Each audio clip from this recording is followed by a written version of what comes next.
Baik, bismillahirrahmanirrahim. Assalamualaikum warahmatullahi wabarakatuh. Kami mohon izin kepada Ibu Guru, saya kumpulkan di sini. Hari ini saya mau diseminasi seperti apa budaya positif. Ya, tujuan saya di sini untuk diseminasi adalah berbagi, menyebarkan pengetahuan tentang apa itu budaya positif yang seperti hargai potensi, tingkatkan prestasi. Kalau kegiatan diskusi kita hari ini ada 6. Yang pertama itu apa disiplin positif dan nilai kewajiban universal, kemudian teori motivasi, hukuman dan kata diskusi, keyakinan kelas dan kebutuhan dasar, yang keempat posisi kontrol guru, sedikit diskusi dan biasa kita akan revisi kembali.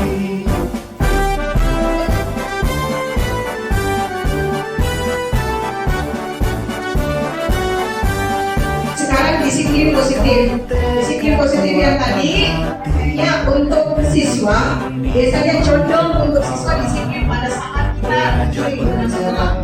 Kemudian untuk dalam budaya kita disiplin itu dimaknai dengan apapun, mengikuti aturan. Kemudian untuk contohnya saja di sekolah itu ada tepat waktu, memakai seragam sesuai ketentuan, memakai sepatu hitam, mencukur rambut sesuai dengan aturan dan lain-lain. Itu adalah disiplin positif untuk di sekolah. Kemudian motivasi seseorang menjadi disiplin yang pertama yaitu takut dihukum. Yang kedua ingin mendapat pujian, mendapat imbalan atau hadiah. Kemudian yang ketiga dorongan dari orang lain. Dan yang terakhir keinginan dari dalam diri karena meyakini bahwa disiplin adalah sikap yang terpuji. Motivasi seseorang menjadi disiplin itu ada dua. Ada motivasi ekstrinsik dari luar, kemudian ada motivasi intrinsik.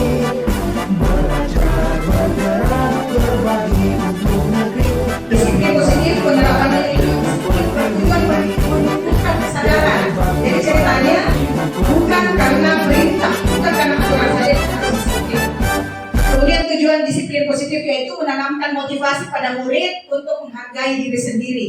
Jadi guru sebenarnya di sini bukan mau menghukum, tetapi kita harus prioritaskan bagaimana disiplin positif itu terbangun dengan sendirinya kepada siswa.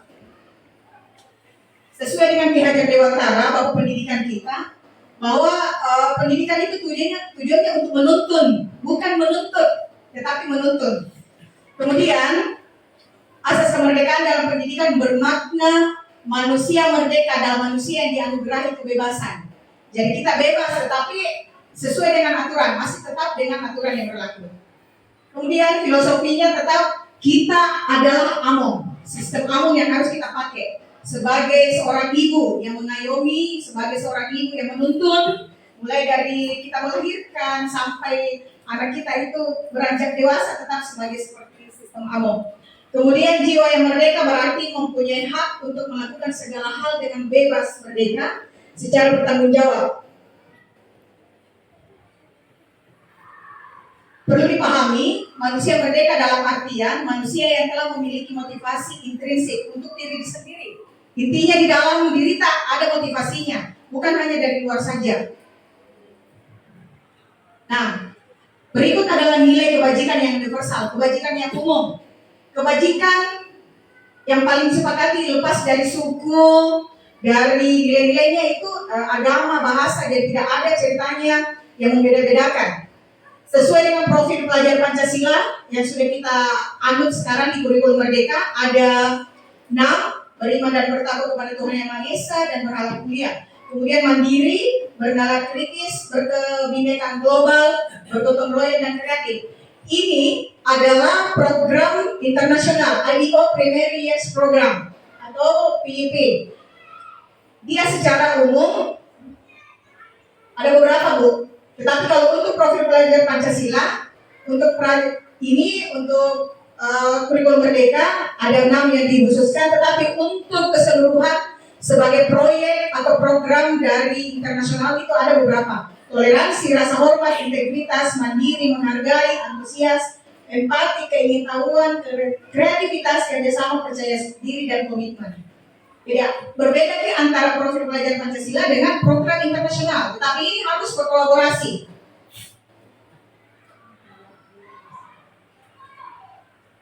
Nah, ini yang paling harus kita pahami, seperti apa itu motivasi, teori motivasi, hukuman, penghargaan, dan restitusi. Nah, tapi untuk teori motivasi perilaku manusia ada 3. Ini motivasi eksternal. Ini berurutan, Ibu. Kemudian berkesinambungan di semua motivasi eksternal. Ini motivasi eksternal. Ini tujuannya. Tujuan disiplin positifnya kita adalah motivasi internal, kesadaran diri, yaitu bagaimana menghargai diri kita sendiri supaya tidak dihukum, tidak secara nyata bahwa kita ini melanggar. Kembali lagi dengan Bapak Ki Hajar Dewantara, merdeka itu artinya tidak hanya terlepas dari perintah, akan tetapi juga cakap memerintah diri sendiri. Bagaimana cara kita bangun pagi misalnya, yang tadinya itu selalu berbisik-bisik dalam hati, jangan bidai ada di guru mata pelajaran di dalam. Nanti bidai, tetapi ini adalah motivasi intrinsik yang harus kita bangun dari dini.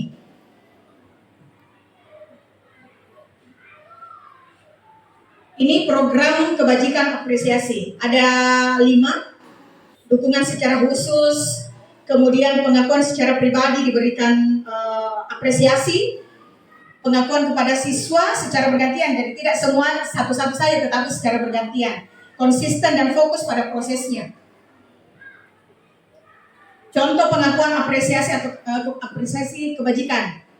Ini pembukanya nilai kebajikan dan situasinya. Contohnya Bu, kemarin saya perhatikan datang kita terlambat. Pokoknya kita berbicara dengan lemah lembut, tidak lagi sebagai seorang yang selalu menghukum. Kemudian lanjut. Nah, ini tindakan guru, apakah ini sebuah hukuman atau konsekuensi? Tindakannya seperti ini, mencatat 100 kali di dalam buku. Biasa begitu di? Iya. Nanti kita tahu apakah ini sebuah hukuman atau konsekuensi. Lari mengelilingi lapangan, ini lapangan olahraga atau lapangan apapun ya. Murid diminta push up, menggantikan kertas tugas teman yang telah dicoret-coret, membersihkan tumpahan air, murid disuruh mengenakan sepatu seharian tidak mengenakan. Kemudian terakhir, lari mengelilingi lapangan basket karena terlambat 10 menit untuk pelajaran PJOK. Kita bisa tahu apakah ini sebuah hukuman atau konsekuensi.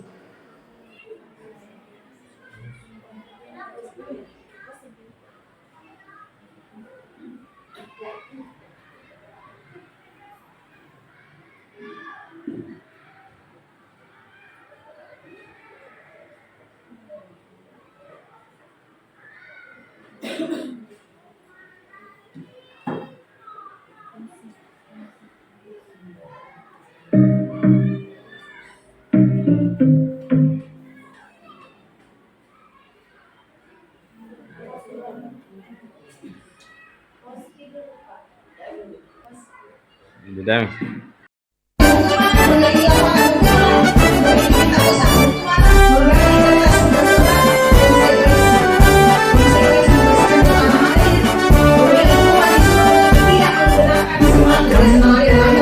Kuatkan hati, negeri ini memanggilmu kawan.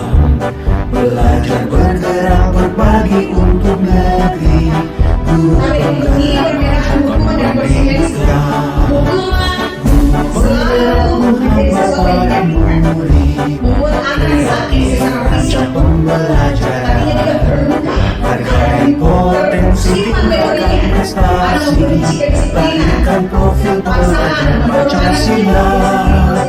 Belajar bergerak berbagi untuk negeri. Kita menjalin kolaborasi. Belajar bergerak berbagi untuk negeri. Dan bebas daripada ilmu pertiwi.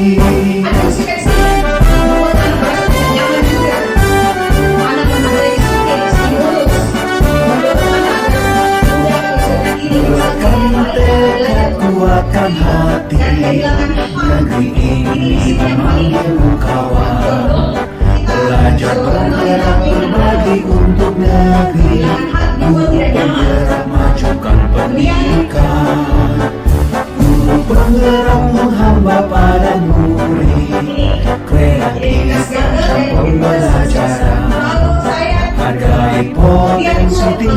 berprestasi, lahirkan profil pelajar Pancasila. Belajar, bergerak, berbagi untuk negeri, kita menjalin kolaborasi.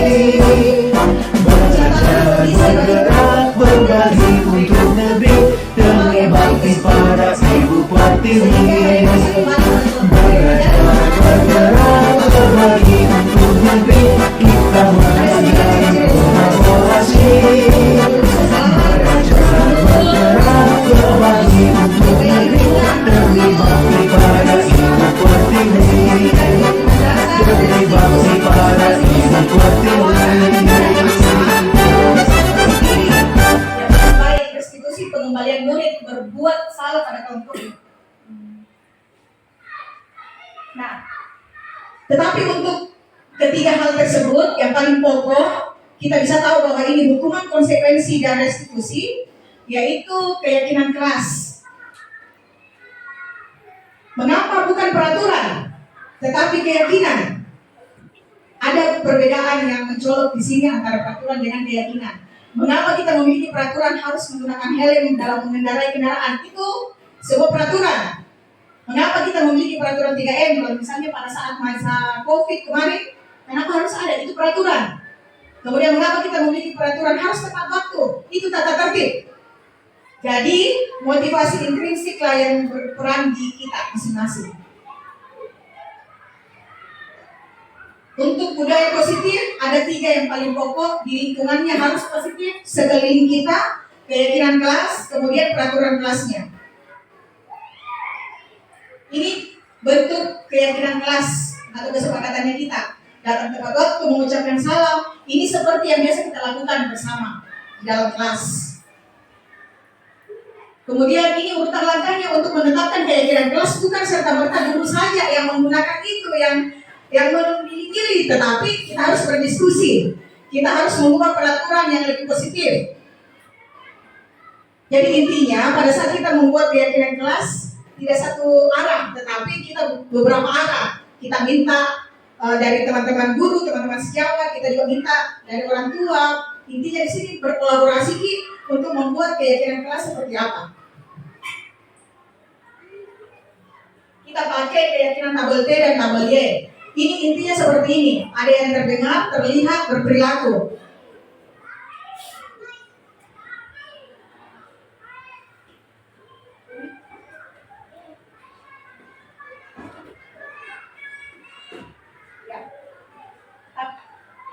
Ini lagi, selalu kembalikan buku. Apakah itu sebuah keyakinan kelas?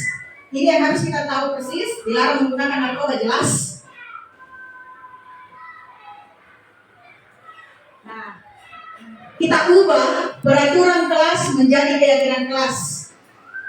Perlu dipahami bahwa peraturan itu sangat berbeda dengan keyakinan. Di sini condong kepada satu arah. Ini tanggung jawab kalau selalu kembalikan buku tempatnya sebuah tanggung jawab. Kemudian dilarang mengganggu orang lain, menghormati orang lain. Hadir, menghormati juga dan berkomitmen. Ini komitmennya kita. 15 menit sebelum pelajaran siswa sudah ada di kelas. Ini dilarang melakukan kekerasan, keselamatan. Kita bisa tahu persis seperti apa penggunaan kata-katanya. Jadi ini keyakinan kelas, ini peraturan kelas. Jadi ada perbedaan yang signifikan.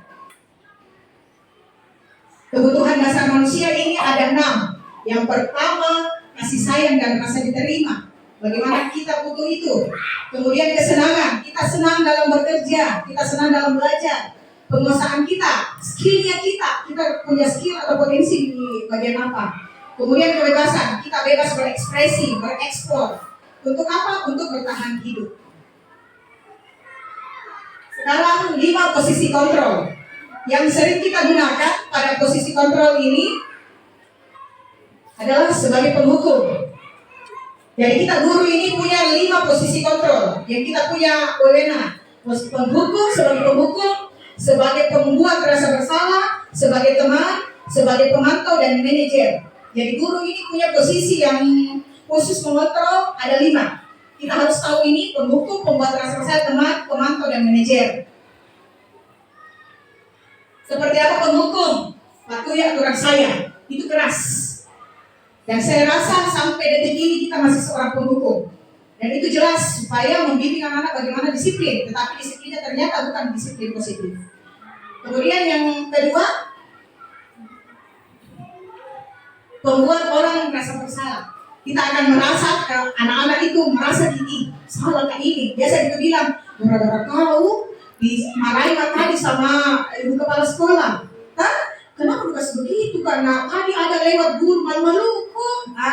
Itu membuat anak-anak merasa gitu. Udah gara-gara saya itu, jadi itu merasa bersalah anak-anak. Kita posisikan di situ. Saat kita posisikan diri sebagai orang kadang anak-anak itu masuk main. Istilahnya merasa boleh praktis jazz. Jadi kita pilih sama. Itu cukup. Akan tetapi perlu ada pembahasan. Kemudian sebagai pemantau jelas kalau kita menunjukkan sebagai pemantau bagaimana aktivitas siswa yang tidak berusaha. Kemudian yang terakhir adalah seorang manajer. Kita ini mengontrol manajer ini dalam merasa kreatif rancang pembelajaran, hargai potensi, tingkatkan prestasi, lahirkan profil pelajar Pancasila. Belajar bergerak berbagi untuk negeri, kita menjalin kolaborasi. Belajar bergerak berbagi untuk negeri, demi bakti pada ibu pertiwi.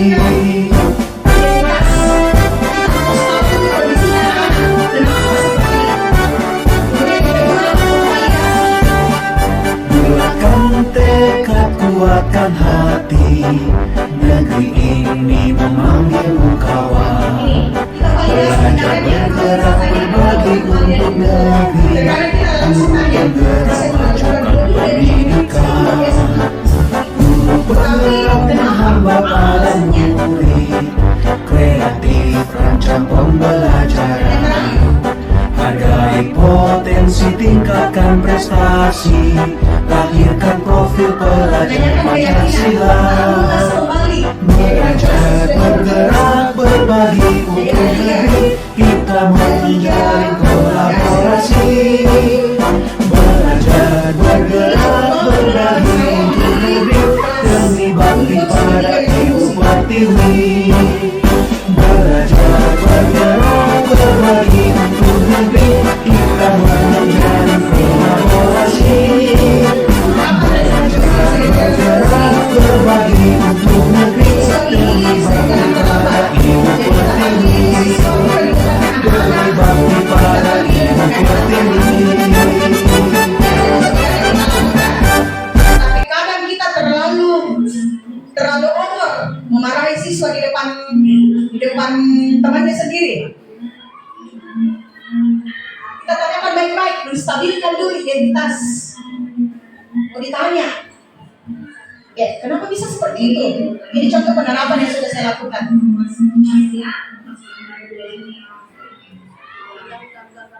Ya, baik Bapak dan Ibu Guru, sampai kita di sesi tanya jawab. Barangkali dari pemaparan saya ini ada yang masih ingin lebih detail atau lebih jelas seperti apa ini Bu. Saya juga mau tahu. Kade, disilakan. Siapa tahu ada teman-teman yang mau bertanya. Oh, ya silakan Pak Rahim. Assalamualaikum warahmatullahi wabarakatuh. Dari pemaparan Ibu di atas, saya sedikit menanggapi dari ada pemaparan ini dari 5 posisi kontrol guru, ada satu penghukum. Jadi pertanyaan saya, dari 5 kontrol guru tersebut, yang mana yang terbaik yang dipakai? Terima kasih.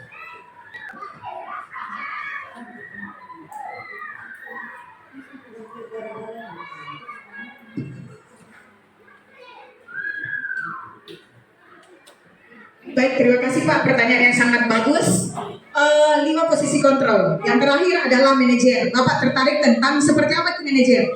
Biasanya yang kita dengar itu manajer di kantor-kantor, jadi di perusahaan. Tetapi ternyata kita sebagai guru juga adalah seorang manajer. Itu salah satu fungsinya kita di sekolah. Fungsinya kita adalah ternyata adalah manajer. Apa itu sebagai posisi kontrol guru manajer? Apa itu? Tapi perlu kita pahami posisi mentor, di mana guru berbuat sesuatu bersama dengan murid, mempersilahkan murid mempertanggungjawabkan perilakunya, mendukung. Kemudian seorang manajer itu memiliki keterampilan. Kemudian bisa jadi di waktu-waktu tertentu kembali ke posisi tersebut dibutuhkan. Ingat Ki, tapi apa yang kita yakini? Jadi ceritanya kita tanya ulas Ki kembali, apa yang kita yakini di keyakinan klasta. Kemudian apakah kamu meyakininya? Kita tanyakan kembali. Jika kamu meyakininya, apakah kamu bersedia memperbaikinya? Ceritanya kita tanya kembali anak-anak, kenapa bisa kita lakukan itu? Kita kontrol ke emosi kita. Sebagai seorang manajer itu bisa mengolah secara nyata itu emosi. Jadi manajer itu banyak bawahannya. Kalau kita berbuat serta-merta, marah atau apa saja kepada siswa, itu membuat kita bukan sebagai pengontrol. Jadi intinya adalah betul-betul kita ini tujuannya kita di pusatnya.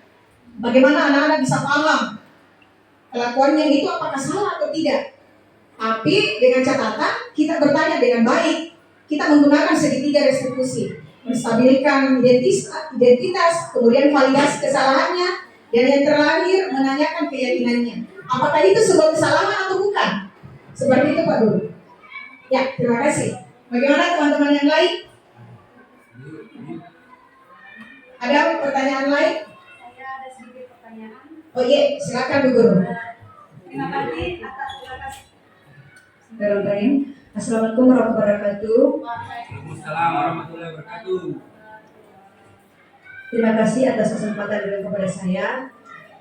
Ini saya tanyakan, bisakah Ibu menguraikan kembali yang mana yang dimaksud identitas yang gagal dan yang mana yang dimaksud identitas yang sukses? Terima kasih.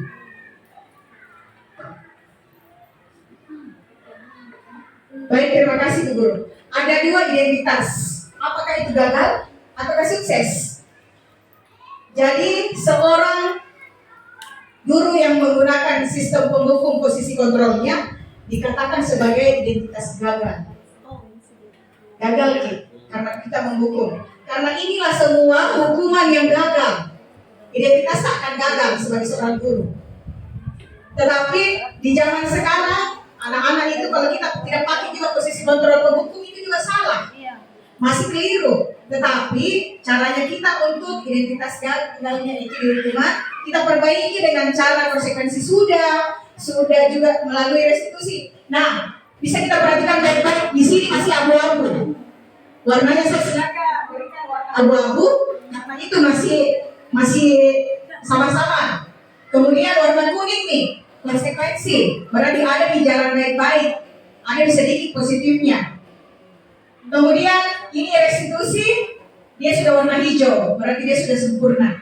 Artinya identitas sukses kita itu dengan menggunakan restitusi segitiga restitusi itu yang jelas kita sebagai pengontrol itu paling pokok menggunakan segitiga restitusi supaya jelas bahwa restitusi merupakan sebuah pilihan yang bijak dari seorang guru. Itu merupakan budaya positif yang harus kita lakukan di sekolah. Bisa dipahami Bu Guru? Jadi kalau kita menghukum, saya juga merasa itu sebagai seorang penghukum di posisi kontrol itu saya anggap itu sempurna, tapi ternyata kita sebagai penghukum bukan tujuannya kita sebagai pendidik menghukum siswa tanpa konsekuensi. Jadi kita kembali ke keyakinan kelasnya yang sudah kita sepakati bersama. Seperti itu. Baik, masih ada pertanyaan dari Ibu Herlina, silakan Bu. Assalamualaikum warahmatullahi wabarakatuh. Yang mau saya tanyakan Bu, jadi ini untuk membuat keyakinan kelas, terutama kelas 1 dan 2, berarti dipanggil orang tuanya untuk ke sekolah. Karena mungkin kelas 1 dan 2 belum bisa menentukan kesepakatannya, jadi orang tuanya yang datang. Dan yang kedua, apakah bidang studi juga menentukan keyakinan kelas? Dalam kelas, karena guru kelasnya kan sudah menentukan, sudah membuat keyakinan kelas. Apakah bidang studi juga membuat keyakinan kelas? Baik, terima kasih. Luar biasa pertanyaannya, Bu. Ya, betul. Keyakinan kelas itu dilakukan dari kelas 1 sampai kelas 6. Tetapi untuk kelas rendah, anak-anak untuk berbicara saja itu masih terkadang belum sempurna. Caranya berbicara belum baku maksudnya. Tetapi itulah gunanya kita di sini sebagai seorang guru berkolaborasi dari beberapa pihak, dari orang tua siswa, dari teman sejawat, dan paling utama adalah berkolaborasinya dengan kepala sekolah. Kesepakatannya dulu dengan kepala sekolah. Apakah keyakinan kelas kita ini tidak melanggar? Jangan sampai ada keyakinan kelas kita yang tiba-tiba menurut orang tua siswa tidak itu karena anak masih kecil. Makanya betul yang Ibu bilang bahwa bagaimana dengan kelas 1 dan kelas 2. Kita akan meluangkan waktu berdiskusi dengan beliau, dengan kepala sekolah, kemudian kita berkolaborasi dengan orang tua siswa, kemudian yang terakhir dengan teman sejawat. Jadi satu keyakinan kelas untuk keseluruhan, baik untuk sekolah, untuk orang tua siswa, dan teman-teman sejawat lainnya. Jadi kalau kita membuat sebuah keyakinan kelas, jangan sendiri, ikutkan di semua. Jadi ada satu waktu, ada satu jadwal tertentu, kita buat seperti itu. Paling bagusnya itu barangkali pada saat tahun ajaran baru. Kita selain bersilaturahmi dengan orang tua siswa, kita juga bisa berkolaborasi untuk bagaimana sebuah keyakinan kelas itu dilakukan. Demikian. Ya, silakan. Pertanyaan. Ya, itu tadi yang saya bilang, bisa kita berkolaborasi dengan teman sejawat, rekan sejawat di lingkungan kita. Contohnya siapa, guru agama misalnya, atau guru-guru bidang studi lainnya, kita berkumpul bersama. Jangan sampai ada ide atau pendapatnya teman-teman lain, karena terkadang beda posisinya kalau guru kelas dengan guru bidang studi. Terus terang seperti itu. Terkadang kalau bisa guru kelas, anak-anak pada takut, masih agak segan. Tetapi kalau guru bidang studi, terkadang ugal-ugalan, dicuek. Kata-kata itu sapu. Ya, jelas. Karena berbeda nih kadang perlakuannya. Jadi ada baiknya kita membuat satu keyakinan kelas untuk keseluruhan. Berlaku untuk semuanya. Jadi kalau ada yang melanggar kembali di bidang studi misalnya melanggar kita panggil. Saya kira sudah berbuat satu keyakinan. Bagaimana itu kalau melanggar kita kembali dengan menggunakan segitiga restitusi. Seperti itu. Ya, terima kasih. Ada lagi barangkali yang mau bertanya? Masih ada?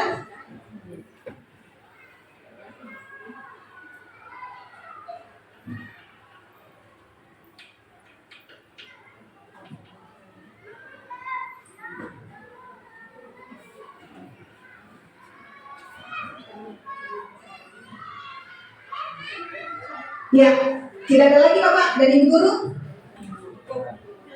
Cukup Bu? Sudah jelas Bu? Ya, kalau misalnya ada yang kurang jelas kita bisa berkolaborasi lagi di tempat lain. Baik, terima kasih untuk waktunya hari ini. Saya hanya mau pesankan kepada Bapak dan Ibu Guru, ayo kita ikut sebagai guru penggerak. Karena guru penggerak itu ternyata yang kemarin saya masih berpikir bahwa ini apa kita bekerja. Kurang lebih 2 bulan memasuki 3 bulan saya sebagai guru penggerak, ternyata semua yang saya lakukan kemarin dan negative thinking semuanya, akhir ini saya berbicara di depan tak semua, ayo kita ikut guru penggerak. Ternyata positif sekali sebagai guru penggerak. Banyak hal yang akan kita pelajari bersama, banyak hal yang bisa kita lakukan bersama. Kalau misalnya ada pendaftaran, ayo kita ikut sama-sama supaya kita betul-betul jadi penggerak dimanapun. Bukan hanya di sekolah saja, berguna untuk di masyarakat dan orang lain tentunya. Terima kasih. Wabillahi taufiq wal hidayah. Assalamualaikum warahmatullahi wabarakatuh. Waalaikumsalam warahmatullahi wabarakatuh.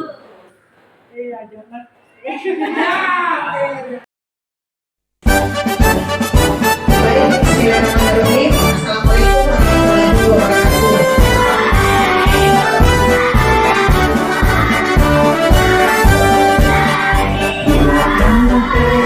Kuatkan hati. Anak-anak sekalian, hari ini Ibu Guru akan menyebarkan pengetahuan secara positif dan disebut dengan diskriminasi.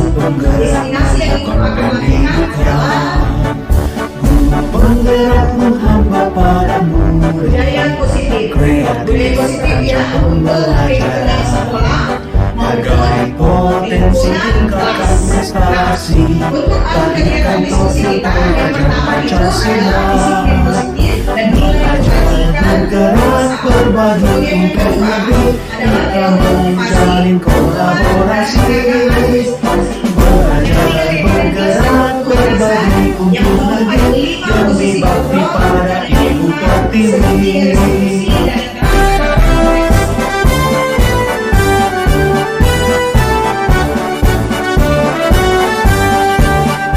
Bulatkan tekad, kuatkan hati.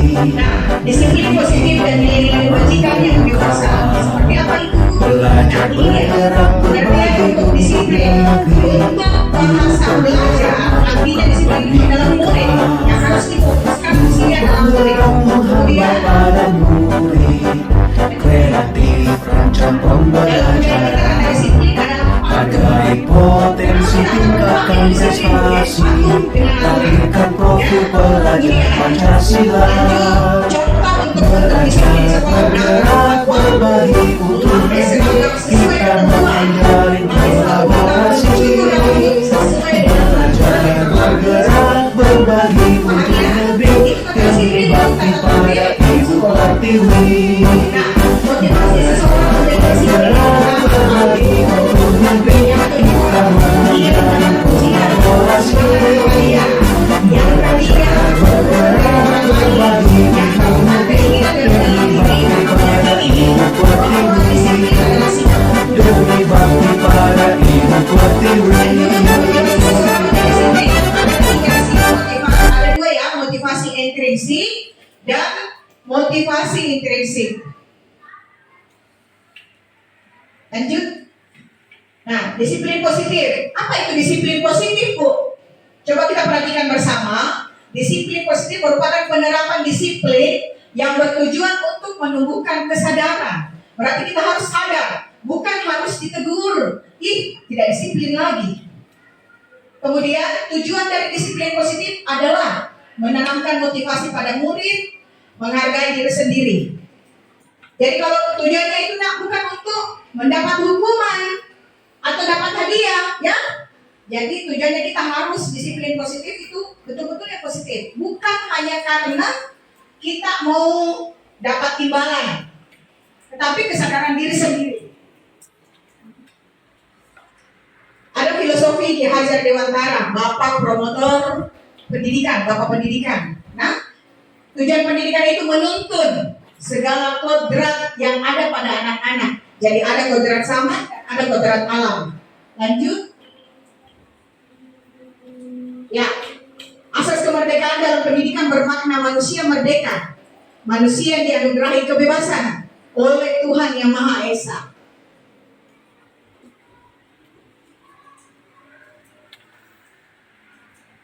Ki Hajar Dewantara ini mengajarkan sistem amom dalam mendidik. Apa itu amom? Dia itu kayak bagaimana dia tidak memaksa kehendak. Dia menyayangi seperti seorang ibu yang selalu mengayomi. Ya, jadi semua yang ada personil di sekolah itu bukan mau menghukum, tetapi baik. Bismillahirrahmanirrahim. Assalamualaikum warahmatullahi wabarakatuh.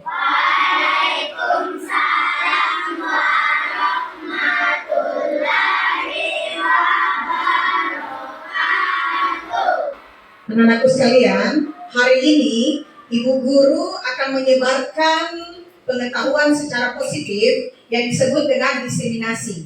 Diseminasi yang Ibu akan lakukan adalah budaya positif. Budaya positif ya untuk lingkungan sekolah maupun lingkungan kelas. Nah, untuk alur kegiatan diskusi kita, yang pertama itu adalah disiplin positif dan nilai kebajikan universal. Kemudian yang kedua adalah teori motivasi, hukuman, dan penghargaan restitusi. Yang ketiga keyakinan kelas dan kebutuhan dasar. Yang keempat 5 posisi kontrol. Dan yang kelima segitiga restitusi. Dan yang terakhir adalah refleksi.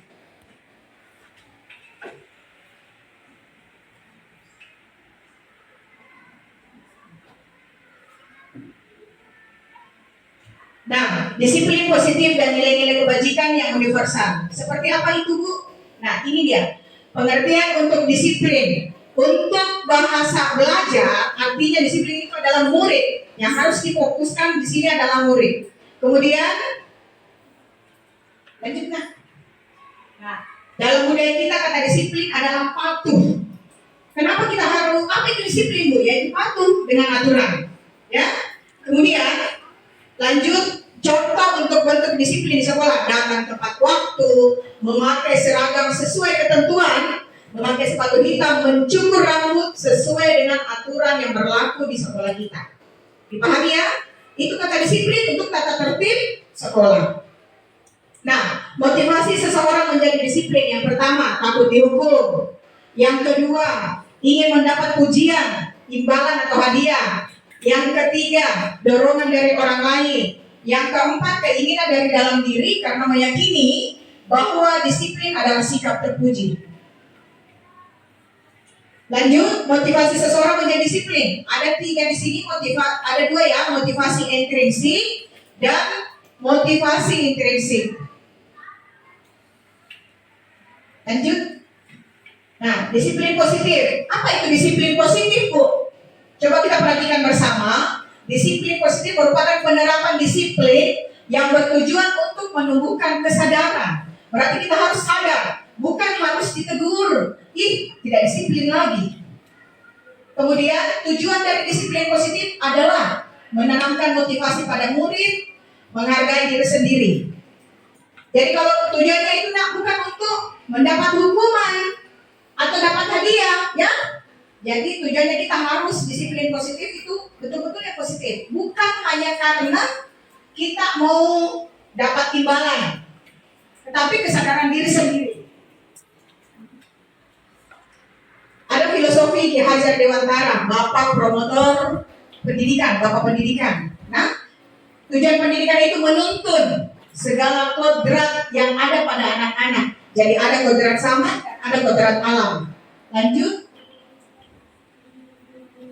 Ya, asas kemerdekaan dalam pendidikan bermakna manusia merdeka. Manusia dianugerahi kebebasan oleh Tuhan Yang Maha Esa.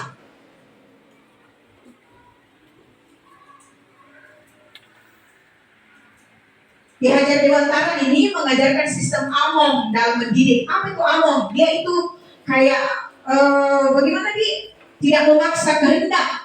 Dia menyayangi seperti seorang ibu yang selalu mengayomi. Ya, jadi semua yang ada personil di sekolah itu bukan mau menghukum, tetapi mereka ingin kalian menjadi baik.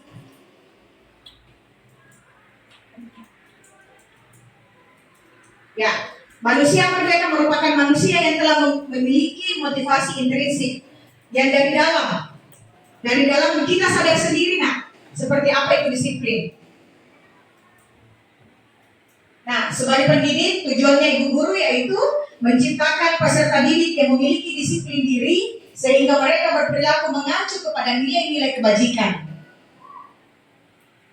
Nilai kebajikannya apa saja? Nilai yang disepakati bersama, lepas dari sukunya, lepas dari agamanya, tidak ada perbedaan. Itu nilai kebajikan, nilai kebaikan yang umum ya, yang universal. Yang seperti untuk di profil pelajar Pancasila ada beriman, bertakwa yang kalian biasa nyanyikan tuh, profil pelajar Pancasila. Kemudian ada mandiri, bernalar kritis, berkebinekaan global, bergotong royong dan kreatif. Untuk IPO Primary Years Program, ini adalah program internasional. Nah, program internasional itu ini menyeluruh untuk kebajikan, nilai-nilai kebajikan yang universal, yaitu toleransi, rasa hormat, integritas, mandiri, menghargai, dan antusias. Empati, keingin-tahuan, kreatif, yang mana merupakan keyakinan kelas. Mengapa? Ini dia kesepakatan kelas. Nah, dalam tepat waktu mengucapkan salam, menjawab tugas sekolah, berdoa sebelum dan sesudah kegiatan. Aktif dalam pembelajaran tertib. Semua adalah kesepakatan kelas. Ya. Bukanlah untuk keyakinan kelas. Kita harus berdiskusi, ya. Tidak harus kita ini Merdeka belajar wujud yang nyata, Tetapi ini berdiskusi, raih mimpimu juga cita-cita, kemudian mencari generasi emas Indonesia. menggunakan tabel P dan D. Belajar Pancasila, tanamkan di dalam dada. Profil pelajar Pancasila, cerdas berkarakter itu kita. Dan tepat waktu kita Beriman dan bertakwa pada Tuhan yang Maha Esa, berakhlak mulia, berkebinekaan global kita, gotong royong, berjiwa mandiri, berpikir kreatif, dan menahan kritis. Perbedaan bukan suatu halangan perhatikan baik-baik. untuk kita saling bergandeng tangan. Itu menjadikan kelas Bineka Tunggal Ika semuanya negeri kita yang harus kita jaga bersama. Profil pelajar Pancasila, tanamkan di dalam dada. Profil pelajar Pancasila, cerdas berkarakter itu kita. Itu ada hukumannya. Jelas itu di undang-undang. Beriman dan bertakwa pada Tuhan yang Maha Esa, berakhlak mulia, berkebinekaan global kita, gotong royong, berjiwa mandiri, berpikir kreatif, dan menahan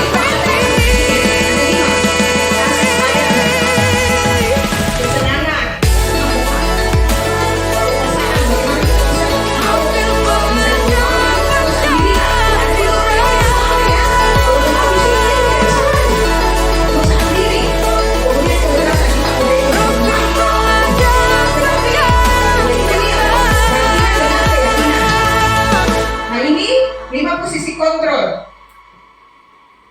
Ada 5, guru itu ada 5 posisinya. Yang pertama penghukum.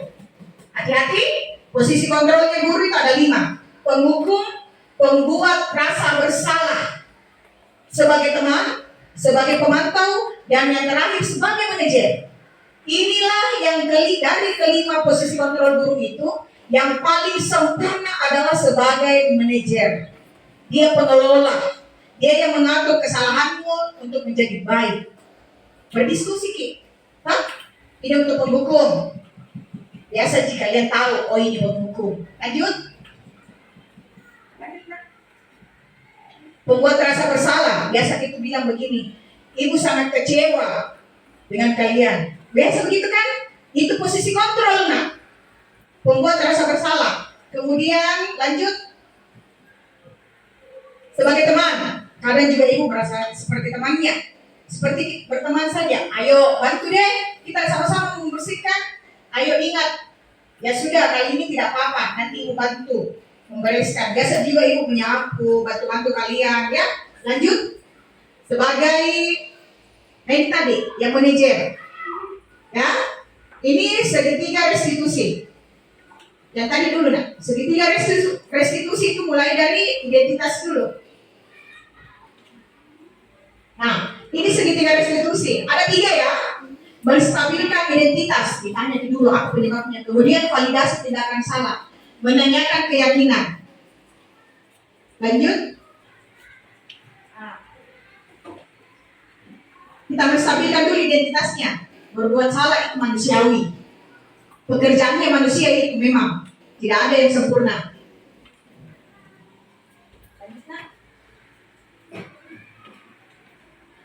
Nah, ini ya Rasa bersalah membutuhkan energi yang sama. Coba diperhatikan. Ya.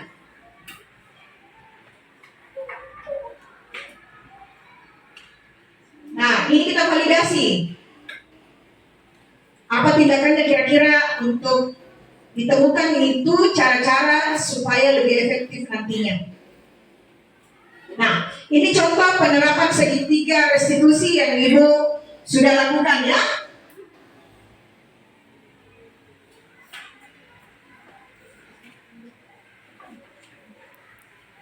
Ini ya, Ibu menanyakan apa alasannya, kita identifikasi dulu. Kenapa begitu? Ya, ini contohnya nak, Ibu berbicara dari hati ke hati. Ibu tidak menggunakan kata penghukum lagi, posisi kontrol penghukum tidak lagi, tetapi kita berbicara dengan baik, ya. Seperti itu nak, paham ya? Mengerti semua?